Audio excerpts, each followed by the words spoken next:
In this episode, we will discuss mental health and self-care practices while in grad school. This is The Hidden Critique, where we discuss art, race, and higher education at the intersection of an MFA. I'm Marlon Tobias, pronouns he, him. And I'm Krystle and Lemonias, pronouns she, her. Welcome to our show. All right. Mental health. Yes. Ready to get into it. Yes. So I think before we even get into usually the nitty gritty, we need to do our check-in real early into this talk. So because mental health is important in life, especially when you're living the artist entrepreneur lifestyle, Chris, how is your heart? My heart is feeling full today because I no longer will be living out of a box. I kid. I got a dresser today, so I'm getting really settled at home and it's making me feel much more secure. Nice. And how's your heart, Marlon?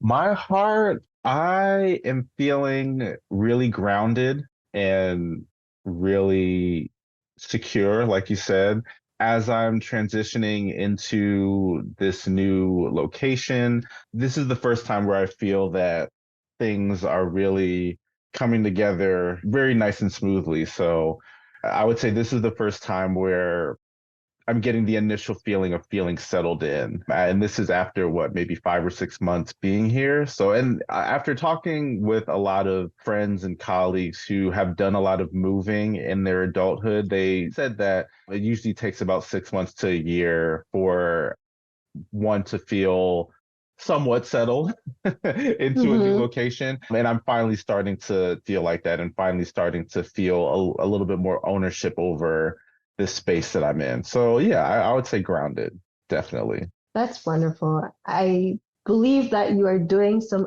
alchemy to your life that is building what you want it to look like. And I do believe that's contributing to your grounding right now. I love the word alchemy. I love the fact that you use that word because on top of it being a great word to use, given what we're about to discuss, alchemy is all about like centering your whole being, physically, mentally, spiritually, emotionally, health-wise. So I definitely love the fact that you use that word in that sense. And, and I do feel like that. I do feel that, there's a bit of centeredness going on with me right now. So that's perfect. Awesome. So yeah, discussing mental health today, I'm almost ashamed to say in our previous episode, we didn't list mental health services as a resource to become familiar with. Managing your mental health is a big point of discussion generally, but it's still a concern that's not raised enough, it feels like, until a tragedy occurs, especially in higher ed. Yes, absolutely. There is, from a study that we actually were looking at earlier as we prepped for this episode, we learned some really astounding numbers in regards to mental health in grad school. In a study that we reviewed called Careers and Recruitment, and specifically dealing with evidence for mental health crisis in graduate education, it studied biological science, 38% engineering students, 2% humanities, social sciences, 56%, which was a bulk core of the study, which I believe humanities is where us MFAs would fit, and on other groups of grad students of 4%. And the data presented in this set demonstrated that the graduate trainee community has a considerable prevalence of individuals with anxiety and depression. The overall results of the study showed that graduate students are more than 6 times as likely to experience depression and anxiety as compared to the general population. We also found that there's just a growing cry for help for grad students across the globe who struggle with a significant amount of mental health concerns. Despite increased discussion of the topic, there remains a dire need to resolve or understanding of mental health issues in this population. What did you find in the study that you read, Marlon? Yeah, well, also before I get into my study, just piggybacking off of what you found in saying that there is a higher degree of mental health concerns with people pursuing their graduate degree in compared to general population. So just Yeah, thinking about a growing number of people pursuing their graduate degree, we're talking about that's just a higher degree of people, especially going out into the workforce with these mental health issues, especially, considering that some may go unresolved or unchecked. So hmm that just thinking about that, and meeting these people who have these degrees, you're also probably looking at someone who has struggled a lot with mental health and how is that showing up in their life, right? absolutely. But a study that I saw, it's from an article that is titled Major Differences, Variations in Undergraduate and Graduate Student Mental Health and Treatment Utilization Across Academic Disciplines, saw that graduate students overall, 26.2% of master students met criteria for at least one mental health problem, with rates ranging from either 17.6%, which come from nursing graduate students, to 38.6% of students, which comprise of art and design students. And among master's students with an apparent mental health problem, 40.5% received treatment in the past year, with rates ranging from 20.2%, and those were coming from engineering students, to 66% coming from social work students. So what amazes me about this is that art and design students made the list Yeah. of students that are citing or meeting a criteria of a mental health problem. And that's not something that's really talked about or discussed. hmm Mostly hmm when you think of mental health with academic programs, you think about the students who are probably pursuing much more maybe labor intensive Maybe more degrees. mental labor in engineering and the sciences, right? Is that where you're Yeah, thinking of? engineering, medical students, students pursuing their law degree, maybe even philosophy students, because they have to hmm do like volumes of reading when you compare them to other students. A graduate school is difficult anyway, right? It's supposed to be hmm labor intensive. It's supposed to stretch you intellectually. I think there are additional stressors outside of the actual curriculum and your matriculation that is culture based in the institutions, and that varies per department. I think that a student coming in has to learn the lay of the land and find a way to fit in. And I think sometimes that can be very challenging, especially if the group or the body of faculty has a bit of a cliquey vibe. That might make it more challenging for someone to really see themselves in that space, and specifically for a student of color, a student that is Black, coming from a much different environment and possibly also international. That even becomes a little bit more challenging. And so it really depends on the individual's interest, but I do think there is a lot of blanketed issues around how departments assist students to become integrated in their programs. And I know that some of our reading also showed where if you have an advisor that is a little bit more equipped to helping you through the process of your program, also just overall more encouraging, that also lessens the amount of stress that one incurs as they're going through their program. So I do think that there are factors that are individual, but there are a lot of factors that are prevalent just across disciplines overall, as we can see in these studies, that grad school is not for the faint of heart. It is going to not only mentally stretch you, but it's going to emotionally stress you. So I Right. think that that is very important to understand and come prepared with tools as to how you're going to manage that. Yeah.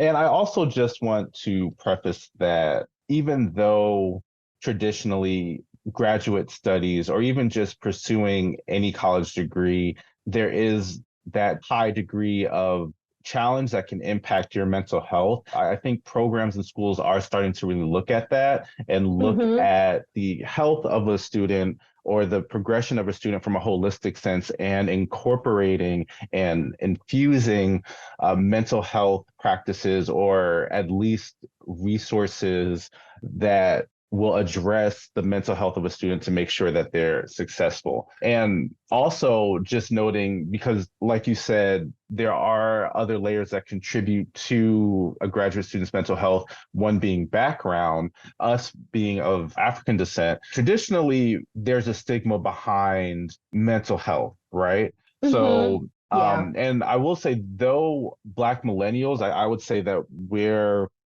the first generation to really address mental health. And I think we're doing a better job at addressing mental health. There are still residual stigmas surrounding mental health in Black communities that for Black students, we're coming into grad school with this generational kind of weight under the Mm-hmm. subject matter. It's still usually the last resource to reach out to in the community, but considering the statistics regarding mental health in the arts, I would say it's also imperative to address that as a Black artist pursuing your MFA because we're already a small number Mm-hmm. in the field or in the program. And in your So, departments when you and in are your there on campus. departments. Yes, and in your departments. I mean, we were lucky that it was two of us, but the year prior, there was just one in that first year class. And Yeah. we kind of caught wind of that. We were all coming off the tail end of that and hearing the stories that that individual went through made him leave the program. Yeah. So it's hard to think that mental health, there wasn't a mental health aspect to that. So yeah, it's very important that this be really unpacked and discussed. So, Mm-hmm. as a Black artist pursuing your MFA, you know how to kind of put yourself in position to make sure that you're not heavily burdened and that you don't have an outlet for that, a healthy outlet for that. Right. I think the overall question here that we'd like to discuss in this episode, sharing our experience, is what systems can you as a student put in place to sustain your mental health and self-worth through your grad experience? Definitely. So let's talk a little bit about our experience in regard to our stress that we navigated in grad school and how kind of that shaped our experience. So I think we can both agree that grad school was stressful in the fact of navigating the nuances of not being fully understood by our faculty with our work and our background. But Mm-hmm. also, it should also be noted that we're kind of COVID students. We came into grad Yeah. school fall of 2019. So we had one semester and then we had the spring of 2020, which we had maybe a month and a half, January, February, where things were normal. And then we had to go into quarantine. Lockdown. Mm-hmm. Right.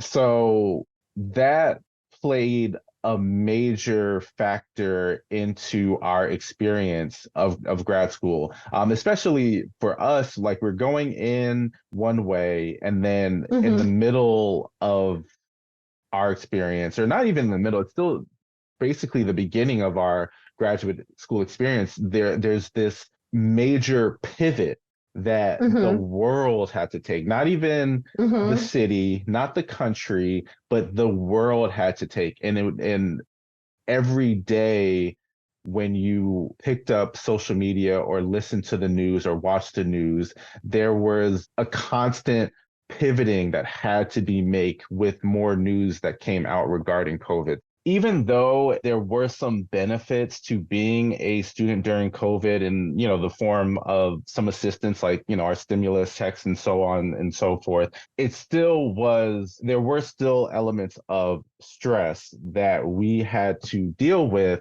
while still pursuing our degree. Mm-hmm. So what are some of the things outside of grad school? What were some other contributors to your stress that you remember during grad school?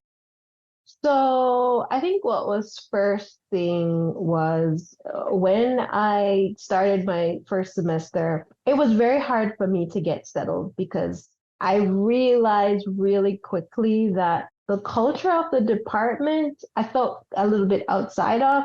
I don't even know how to describe what that culture is and was, Mm-hmm. but I didn't see myself in it. And so it was hard for me to settle into a place where I kind of felt at home. And it's really my first time being so far away from home where I grew up and where I have lived. Although I have traveled, I've always come back to that place. But living somewhere else, far away from family, I was homesick, and not feeling settled at school made me more homesick. But then at the same time, when I was leaving home, it was really complicated and dramatic, and lots of family stuff was happening. And so I had stress leaving home as well. And so I was missing being at this place that I've called home, but also felt stressed about the place that was home, that I didn't feel that welcome anymore. But then I was also not feeling fully welcome where I was in school. So there was a major feeling of displacement for me, where I was trying to make the best of where I was.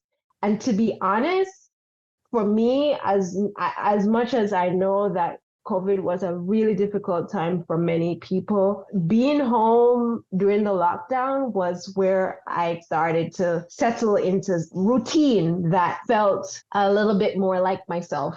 So I had comfort in being reclusive. And throughout the program, I chose very carefully who I engaged with from that point on. And I don't know if you noticed that, but there were some spaces I just chose not to be in. There's places I would go and I would leave very quickly. I'd show my face, I'd be on my way if necessary, but I just quickly decided, what I was there for, what I was going to do, and how I would survive. And for me, surviving was being reclusive and making my spaces, every space I was in, have some sort of sanctuary.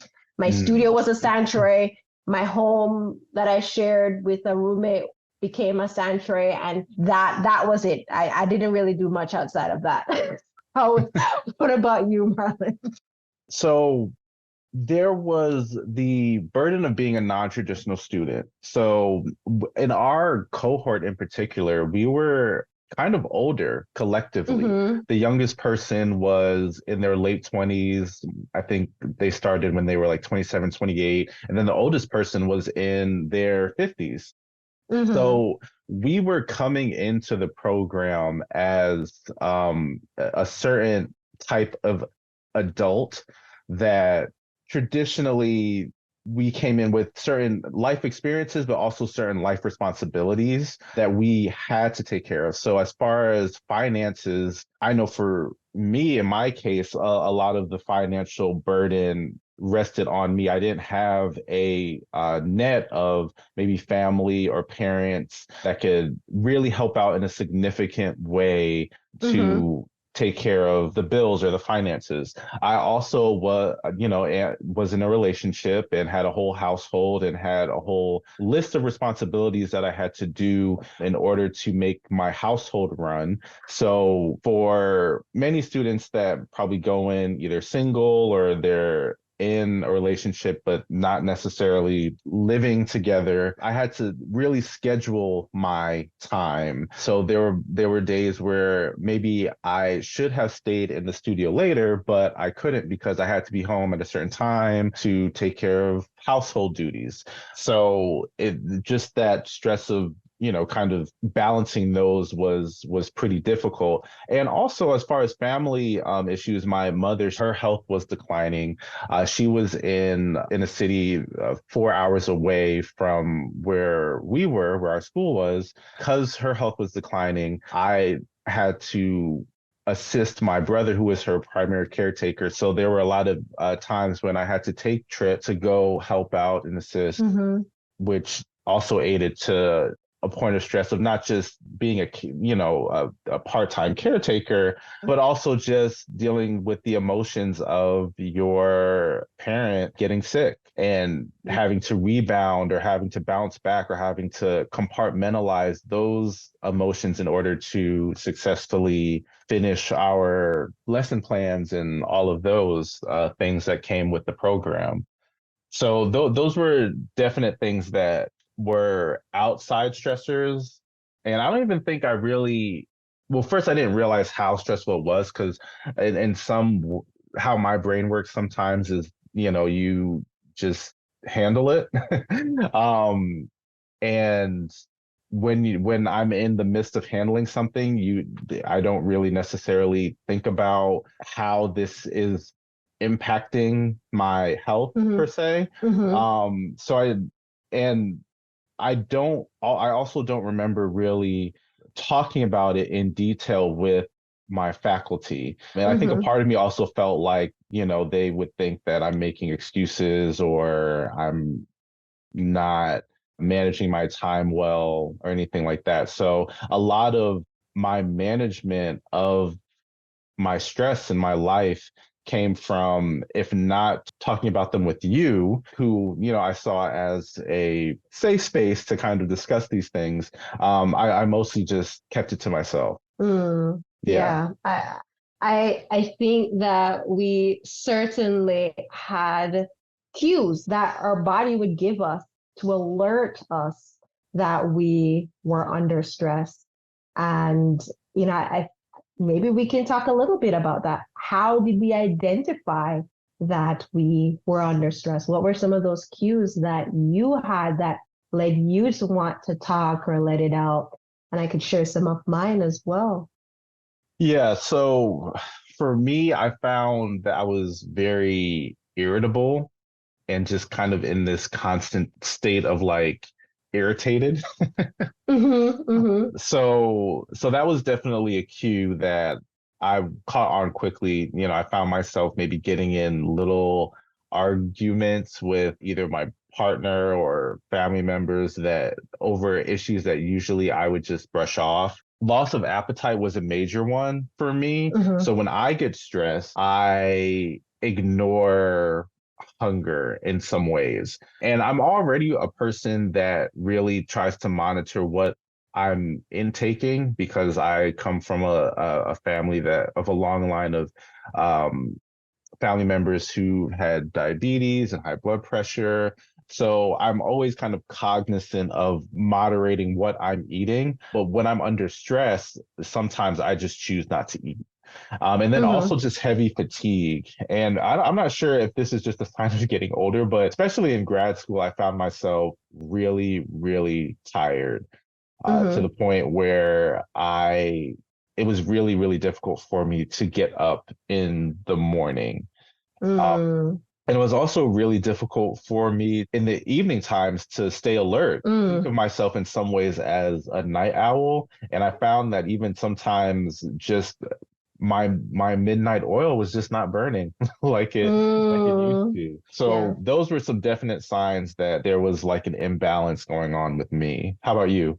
I had some real, some real major cues that I've never experienced before in my life. I don't think I knew stress until, I mean, mind you, my family moved from another country to the United States, went through the whole immigration process and the drama that entails dealing with, filing of those applications. And at some point been undocumented in this country while waiting for this paperwork to get through. I say all that to say that none of that was as stressful as grad school. Oh, I found in my second year, I think from the very beginning, I had this feeling of just anger very soon after getting there because I know I've shared this on previous episodes, but I felt a little bamboozled. Mm-hmm. What I was expecting to have as a structure in my education was just not what I was receiving, and that I had to do the work to create the structure that would in some ways help me to be successful. And so I was upset. I was very upset, and I think I was upset the whole time there. And I didn't realize how much I was, among other things. I was upset about other things also, leaving home, how I left home. So I believe grad school and the experience I was having there compounded on that. And Mm-hmm. so I had my left eye was twitching You had from a the second twitch. year to like about 5 months ago. I had a twitch in my eye that I couldn't control. I broke out I've always had acne, but I had an excessive breakout from like year 2 till graduation. I'm Oh, just wow. recovering now. And I had waves of not being able to eat. And my eating was very erratic, where I would finally feel hungry at like 10 o'clock in the night after not eating all day. And I had challenges, serious challenges sleeping. I just I just couldn't sleep. I would leave the studio 2 a.m. in the morning and get home and just can't sleep. And I would lay in the bed for hours until finally possibly sleeping at 5 a.m. and then get up 3 hours later. My whole life structure there was just none. There was none. Wow. Don't tell me how I survived, but I I'm really only in the past few months now recuperating from that, all of that, whatever energy was going on within me that brought me through. I'm just coming down. And that is considering that we graduated in 2022. So that's almost a little over a year Yeah. that your body had to kind of come down and readjust Mm-hmm. into not into, but out of grad school. That is insane. Right. Right. Mind you, I once I even got back to New Jersey when I left school, the city was not even helping to calm me down. I moved to the woods, Marlon. I moved to the woods. I've always loved trees and I would go camping every summer before grad school, but I did not realize how much my safe space would be in the woods I just needed no stimulus. I don't even have a TV right now. Mm, wow. Yeah, that's how much I have needed to come down. And that's so interesting, how we've responded to that stress. Mm-hmm. So after grad school, after grad school, I was in a state of paranoia because it's like I had to find a job. And then also, after grad school, I actually lost my mom. So there's Mm, still a high that I'm not sure how much of an opportunity I got to really um breathe. breathe, not just breathe, but just kind of have that coming down experience after Mm-hmm. grad school.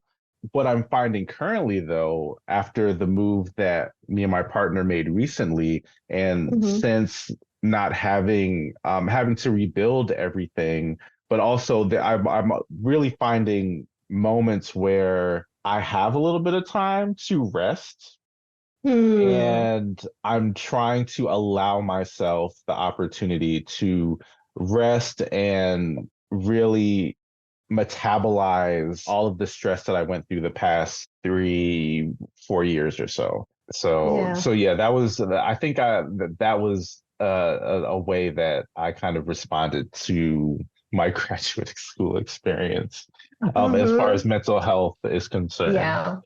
Yeah, yeah. I think a little bit differently for me is while I was in school, if you recall, I got a full-time job Hmm. in our final Yes. year. So I did not have the stress of figuring out what was next after school, but I did have the stress of balancing finishing school among managing my art career and Mm-hmm. working. And that was quite a lot. That was a lot on my plate, but I was grateful to be able to navigate that and finish that. And actually, as we're recording this summer, 2023, has been the first time I've actually taken a break since we've graduated.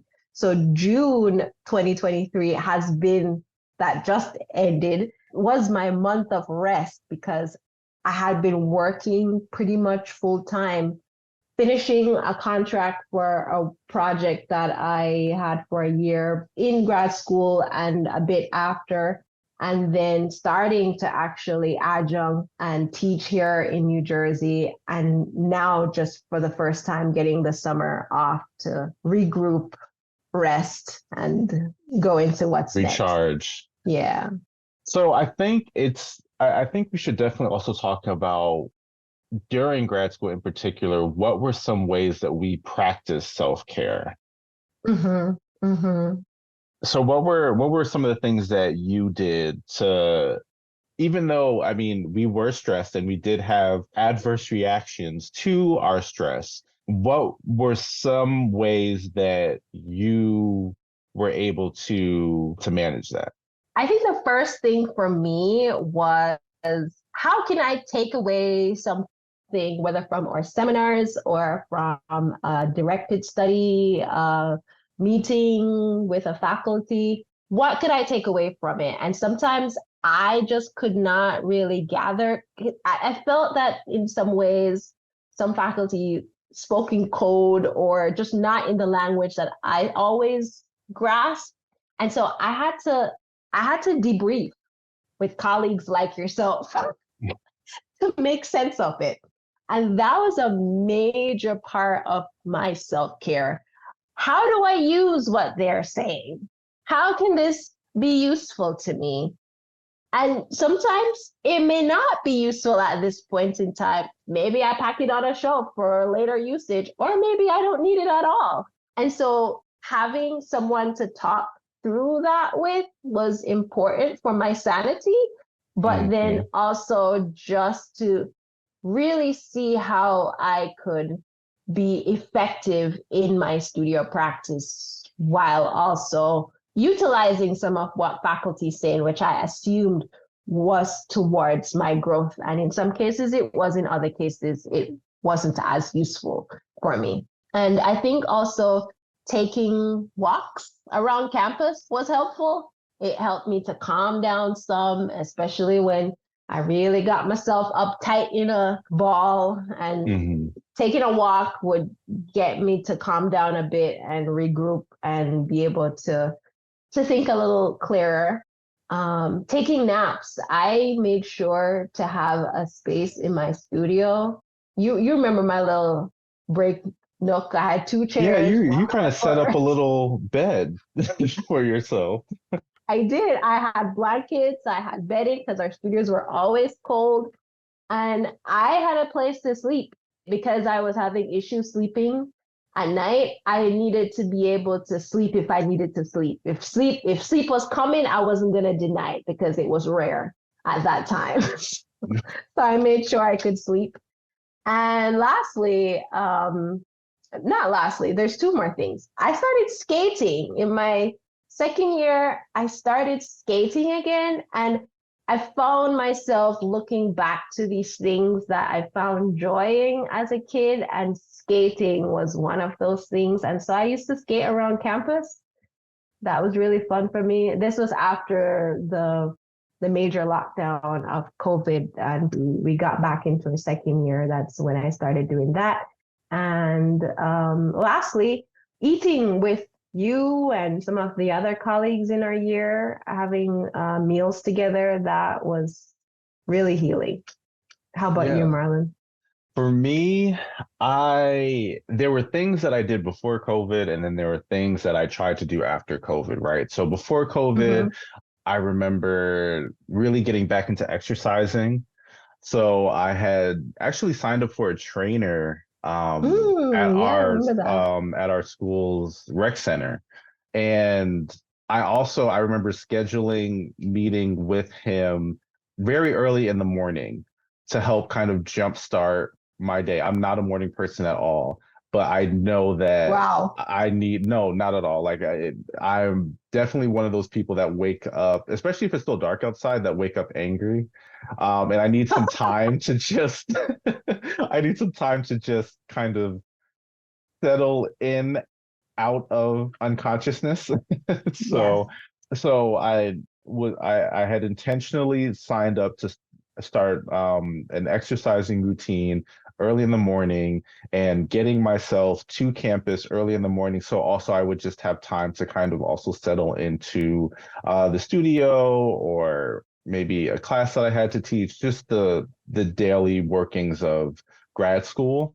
I also did yoga. I practiced that even before I started grad school. Yoga for me was is definitely a source of like recentering and peace. And also, I'm not very flexible, so it's also a way for me to get myself a little bit more limber and Mm-hmm. make sure that this 30-plus-year-old body is still doing what it has to do without Mm-hmm. getting a sudden cramp. So that was Right. before COVID. But during COVID, a lot of things were limited. I like that you said taking walks around the school or around campus. And just because I did the same thing. And I think we were able to do that during COVID because of how the art building was positioned on campus. It's interesting. They ran the program in a very insular way, but the actual building was kind of very insular and kind of adjacent to the rest of campus. So we Mm-hmm. had the opportunity to really take those walks around the at least the perimeter of our building without Mm-hmm. having to run into that many people. So that Yes. was something that I also took advantage of as well. Mm-hmm. And also, I tried my best to maintain my diet. So yeah, us eating together, but also for me, I I tried to make sure to put some type of substantial nutrients in my body, especially being in college. It's very Mm-hmm. easy to eat junk food. And then even Mm-hmm. some of the food options that they give you sometimes aren't the healthiest. So during that time, especially while I was managing my stress, I made sure to put things in my body that would fuel me and that would make fuel me and fill me without making me feel even more stressed or lethargic or anything like that. Mm-hmm. Mm-hmm. That's a good point. I definitely did a lot of cooking when I was in school as well because, well, I don't know if you always did cooking, but I cooked a lot because that reminded me of the best parts of home. And so even if I Hmm. didn't always eat the food that I was cooking, it was in my fridge and I know I had food prepared.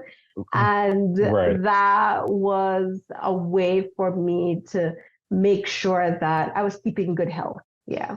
Nice. Good, good. So taking naps. Yes, I think this is a great moment to talk about how important sleep is to the sustenance of us getting through grad school. No one's going to tell you to take a rest, but I believe that we need Mm, to know when to take a rest. And yes. a huge proponent to this taking a rest situation or taking a rest implementation, I should say, is this author, Tricia Hersey. She wrote the book Rest is Resistance, a manifesto. And she is the founder of the NAP Ministry. Now, I came across this book from a friend that actually shared it with me. And I was quite first curious, but then greatly impacted by its mission. Let me tell you a little bit about its summary. It shares disrupt and push back against capitalism and white supremacy by connecting to the liberating power of rest, daydreaming, and naps as a foundation for healing and justice. I feel this summary of what it shares this book is about is wholesomely everything my existence is trying to do through my artwork. It's talking about labor. My work talks about labor. It talks about justice and pulling back agency to the individual's body as a care worker. And as I talk about this in my work and she's sharing this value in this text, we need to implement that in our lives as grad students. In her text, she actually shares, academia is the headquarters of grind culture. I think this is the biggest takeaway for me and something I know that you too were impacted by when you read her book. We need to understand that school, whether you are in undergrad or whether you're in grad school, it's built to make you a cog in the wheel of society. Even K through 12 as well. Yes, absolutely.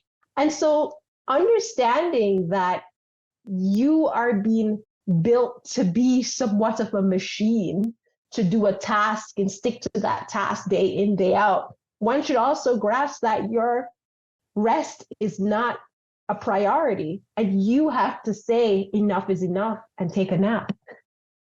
Yeah, I would say that's definitely important to understand and know, so you can insert those moments of critical thought, of agency, of autonomy within the system. Because at the end of the day, we all have to go through some type of educational experience, right? But it's also important to note, like you said, that the way education is structured in this country is set up more so to make you a worker and not necessarily a leader or someone with a degree of self-agency in their thought. So a part of that is also understanding the value of taking rest and resting your bodies. She said in her book, our bodies are our site of liberation. We are divine and our rest is divine. Rest is not a privilege. Rest is not something that we have to work towards. We as humans are deserving and require rest. And a lot of regenerative things happen to the body and to also your consciousness when you put it at rest. So in the case of grad school, and it's also interesting because she started to develop the nap ministry when she herself was in grad school. It's important to understand it's important to implement that in your practice and be mindful of that while you're going through grad school, because grad school is a lot of downloading of information. It's a lot of analyzing information. It's a lot of grappling, and all of that takes a certain amount of energy and awareness that you have to, in order to recharge and in order to continue with your research, is to rest sometimes. And I do believe that I did have a lot of success while I was in school, because rest does not always mean sleep. Rest can mean meditation. Rest can mean just closing your eyes and looking within, which one could say is also meditation, but may come in different forms for others. And taking moments to absorb what I may have read or absorb how what I did in my work, how I felt about it, just how did it make me feel? Like how did my body respond to certain things was how I moved forward. Resting helps you to move forward, at least for me, not just physically, but creatively. Yeah. Rest is that, and also taking the necessary step back. Yes. And I think as artists, you absolutely need that when you're in the space of creating. Essentially, we're making something out of nothing. And sometimes our brain could get so laser focused in this one direction that it's important to step back. That's actually a practice within art. When you're taking fundamental classes of art, you're taught that as you're drawing or painting, to actually get up from your seat and take a step back to look at everything in its entirety. And that's Mm-hmm. pretty much what rest provides. It allows you the chance to step back and kind of look at the full scope of things and Mm-hmm. kind of rest your vision on that one particular thing Mm-hmm. um, in order to get the full lay of the land. So rest is I would say definitely a number one in whatever form that takes. Because like you said, it's not just sleeping, even though I like to sleep. Yes. But it's also meditation. It's also taking a break from something that you've been doing forever. Mm-hmm. It's putting yourself in another environment for a little minute in order to come back to that space that you left with a little bit more clarity and resolution. Rest is definitely important. Naps in And as the particular. elderly people would say in Jamaica, let me just close my eyes. I Yeah. love that. Something else also is being in nature. And Mm-hmm. we both talked about how we would take walks around campus, but our campus also had two nature trails. Mm-hmm. And we went on quite a few of those nature trails. And for me, that was definitely a source of recharge. So I in some ways like to be in nature. Growing up, I grew up in upstate New York, so it was the suburbs, but there I was also really close to hiking trails and mountains. And early on, I felt a very high degree of centeredness when I would go on these nature trails and just be in nature and walk on dirt and climb rocks and look at streams and all of that. So I took that into graduate school, or I actually made a practice out of it out of high school because I even remember in undergrad, I found nature trails and places that I could just hike and just be in the silence of the woods. So that also is something that is very grounding for in a way to reset. I feel very similarly. Growing up, I before I came to this country, I lived in a place that had a lot of trees. In the compound that we lived, the yard that we lived, there were two homes, and we had mango trees and ackee trees and just many different trees. A tamarind tree, if you know what tamarind is, and and a lime tree. And so being in this place, oftentimes I was barefoot, walking around barefoot all day, all over the place, and having this very direct connection to being outside and being in nature. I don't think I recognized how much it meant to me until I came to the US. And it was not as much where I lived, although there was some. It was a real smaller patch of land, Yeah. no fruit trees. I couldn't climb them. All the branches are way up high because they were mostly oaks. Yeah. And I missed that. I missed that a lot. And so being in grad school where there was a high amount of stress and a high amount of anxiety getting, moving a lot of tasks and getting things done, I reverted back to going outside, walking around. Sometimes if you walked with me, you'd sometimes see me walking barefoot, depending on where I was. And just But taking in fresh doing air, that, right? yeah, yeah, Because that was calming. yeah, and also really just taking fresh air and being outside because the way our studios were set up in particular, we didn't have windows. Mm-hmm. We didn't have windows to open up to let the sun in or to open up to let fresh air in. So we were kind of in this confined state. Yes. So it was very important for us to walk outside and also our studios were pretty moderate sized. I found that the size of our studios was a tad bit bigger than maybe what some other schools offered, grad programs Mm-hmm. offered their students, but it was still a closed off area. And then as we matriculated, they became more private. So just being outside, taking in fresh air, letting your studio space air out is really a way of kind of like filtering the space and filtering your mind too. Yes. Yeah.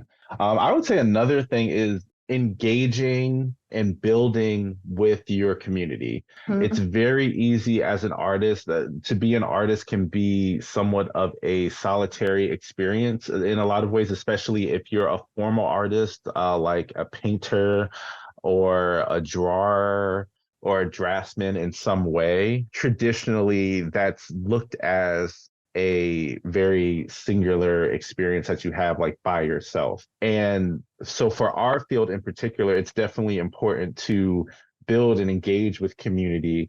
So you can one kind of just get out of your mind, but also bounce ideas off. So that's also a source of rest because, you know, you're spending all this time grappling with your own thoughts. Building with your community gives you the opportunity to expand those thoughts and rest those thoughts and also just kind of disconnect for a moment without completely having to disconnect and also relate to other artists as well. Yes. Because by doing that, you'll find that you're not the only one going through the same thing or dealing with the same thing or wondering about the same thing. That helps with debriefing, like you said, because Yes. like you, who after having also meetings with faculty and kind of getting torn apart Yeah. and being challenged to even question your thoughts and then also siphoning what is useful information and what some information just doesn't necessarily apply with what you're trying to do. Debriefing with your colleagues helps you kind of come to a further resolve a little bit faster. And I think the caveat to that is making sure that this is a colleague that is kind in their critique or kind in their opinion and trusted, aligns with you in maybe some, of course, not all, but some of your beliefs around art, maybe understands the work that you are making to some degree, and has your best interest at heart, that they are not trying to confuse you any more than you may be at that point in time, but someone that is truly trying to assist you in deciphering what you have heard from a faculty or what you've experienced in a seminar course and making it really useful rather than making it more challenging for you to understand. So I think making sure that this person is really interested in growth, their overall goal being there as well as possibly yourself, if you're listening to this podcast, is that you are interested in growth and they are as well. I would make sure to consider that. Yeah. And also just having someone that will check in on you. Because I remember so many times being in my studio by myself, and a lot of my work was surrounded by family and also just dealing with the reality of the condition of my family. Like I said, my mom was her health was declining at the time. So there were a lot of moments where I found myself just kind of in this space of catatonia, and being weighed down by all of that. And then you would kind of peek in and be like, hey, Marlon, how you doing? And just by having you and some other colleagues kind of just coming in, just saying, hey, haven't heard from you in a minute. How are you?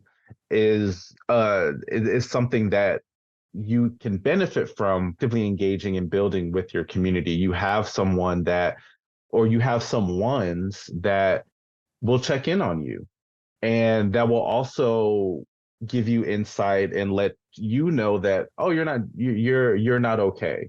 And here's how we can work together to make you a little bit more okay. And you're not suffering alone. And I'm here for you. So Mm-hmm, it's not just mm-hmm. the benefit as far as your work, but as far as your overall state of being by having those people, those trusted people. You also have people that will check in on you Mm-hmm, mm-hmm. and build with you. Well, not check in on you and along with building with you, making sure that your mental is okay. Absolutely. I think lastly, in this idea of engaging and building with your community is having meals with these individuals. I think so much of our building, understanding each other, and in a very calm and inviting way, engaging with each other, surrounded food, whether we Yes. ate our meals together around a picnic table on campus, outside of our studios. Prior to COVID, Sometimes we would have virtual meals together. yes, we started doing that. And so I think just finding ways to break bread with Yes. your people is really a good way to perform self-care. Hmm. Yes, definitely. I definitely agree with that. Another takeaway that I've thought a lot about is when it comes to dealing with your faculty, there are many opinions that they're going to have, whether about how you are working in your studio and just about the work that you're currently making. I believe, and I found success in it, possibly you may as well, having very intentional meetings with your faculty, meaning that you have already prepared to meet with them, whether by having questions, very specific questions around particular points within your work that you are having challenges with that you would like their opinion on, or if you are seeking specific help on particular professional practice skills, building your CV and all the tasks that involves in, you know, exhibiting or looking for work after school, or just as you prepare for your thesis, specific questions or specific thoughts that you would like to discuss with faculty in regards to your thesis. I really do believe it creates parameters for the faculty to stay within a particular thought process and helps to guide the conversation that it isn't unwieldy. I feel sometimes faculty are talking in what they believe is in your best interest to assist you throughout your studio work, but it can get very confusing when they don't have parameters of what your needs are, and there are no particular curriculum or lesson plan that they're using to handle a studio visit with you. And so I do believe if you as a student is preparing for them to come in, it really does make the takeaway that you will have with them more effective, and also what they can help you with more effective. What are Yeah, your and thoughts, Marlon? you were actually really good with that in grad school, and you also kind of put me on game to do that as well, because uh one thing that I remember the faculty stating, especially earlier on in our grad career, was that they felt that collectively their job was just to throw ideas at you to catch and do with it what you may. That last part of that, or that caveat, was not really articulated. So a big part of that message is we're just going to throw things at you, right?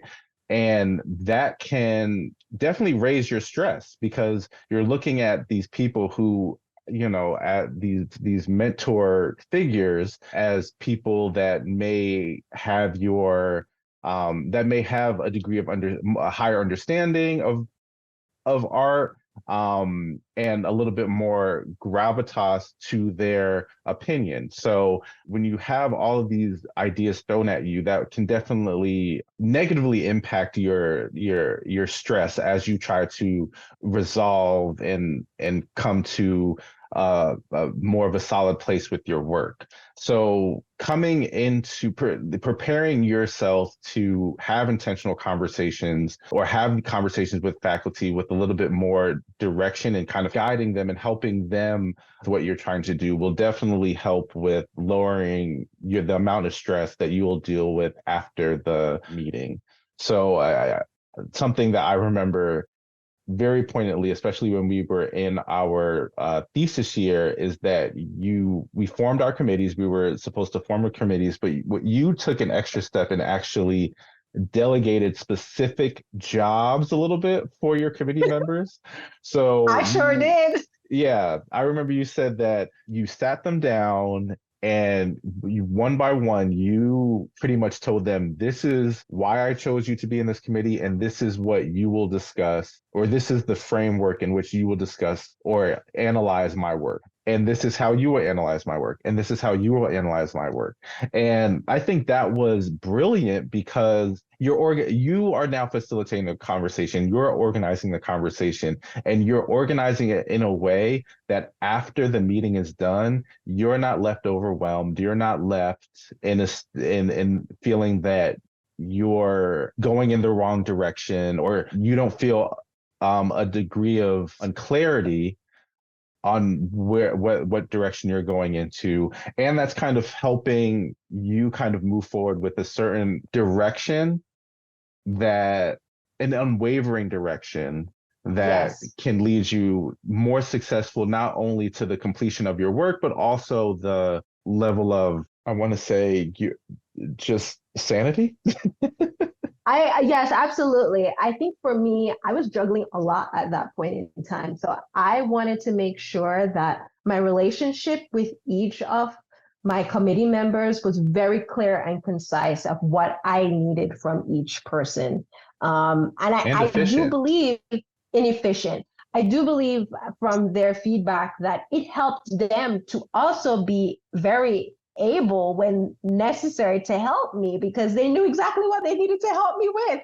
Right. I sent them the paper that we were all drafting. They know where I needed, using digital tools to really point out whether it's content I needed help with one faculty, or structure I needed help with one faculty. They knew what I was coming at them with, and making points within the document to address those things. And it made for much less meetings. We had also very intentional conversations that I took a lot away from. I think the designing of my committee was the best part of grad school for me, because I worked with only who I wanted to work with, because I had been learning from those people in other ways. And I really got a lot from that experience. It taught me how to really work with others in a group manner, but then also in a way that was very collaborative. Nice.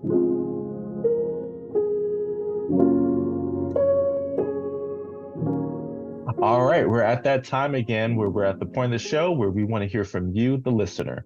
Join us on Discord, the link found in our show description, to share your thoughts on these two questions. 1, what were or are some of your self-care practices as an artist? And 2, what cues or signals does your body give you to indicate that it needs some rest?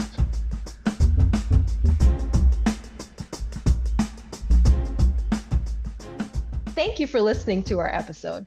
The Hidden Critique is produced and hosted by us, Krystle Lemonias and Marlon Tobias. Episodes are edited by Kirsten Pettifor. Original music composed by Cesar Presa. If you like the show, you can review and rate this podcast via Spotify or Apple Podcasts. You can also like, subscribe, and comment on our YouTube page. For exclusive bonus content, subscribe to our Patreon at The Hidden Critique. Or join the Hidden Critiques Discord page to engage directly with us, the host, and build community with fellow listeners. All right, so I hope as you go through your MFA experience, you take some time to prioritize your self-care. Until next time. Bye, guys.